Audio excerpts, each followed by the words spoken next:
Gumagalaw na! Ayan na! Wag! Wag! Wag! Wag! Wag! Parang awa niyo na, wag niyo akong saktan. Wag! Ayoko na! Ayoko na! Boss, Sino kayo? Huwag niyo akong saktan. hindi ka namin sasaktan. Dinala ka namin dito dahil niligtas ka namin. Kaya huwag ka matakot sa amin. Huwag ka matakot. Hindi mo kami mga kalaban. Anong pangalan mo? Bernard Aguirre. Di ko makakalimutan ang ginawa mong pagbubugbog sa akin. Mas higit pa doon ang igaganti ko sa'yo. Kailangan natin siyang dali sa ospital para malaman natin kung maayos ang kalagayan niya. Wag! Wag! Wag! Wag! Wag! Parang awa niyo na, wag niyo akong saktan. Tama na, wag niyo na akong saktan! Wag! Wag! Parang awa niyo na. Anong pangalan mo? Hindi sumasagot. Baka nagkamisa. Sino kayo?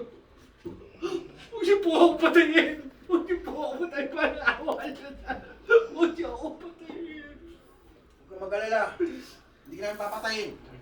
Kami ka na naligtas sa'yo eh. Bernard. Si Bernard Aguirre. Ang narinig ko po sa telepono, nakuusap yung magulang ko, sabi magbibigay na ng pera. Parang i-release na ako, tapos ayun.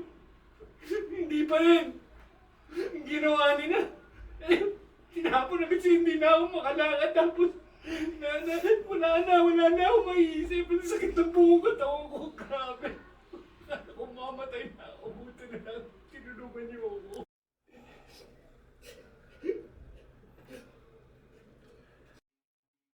Di ko makakalimutan ang ginawa mong pagbubugbog sa akin. Mas higit pa doon ang igaganti ko sa'yo.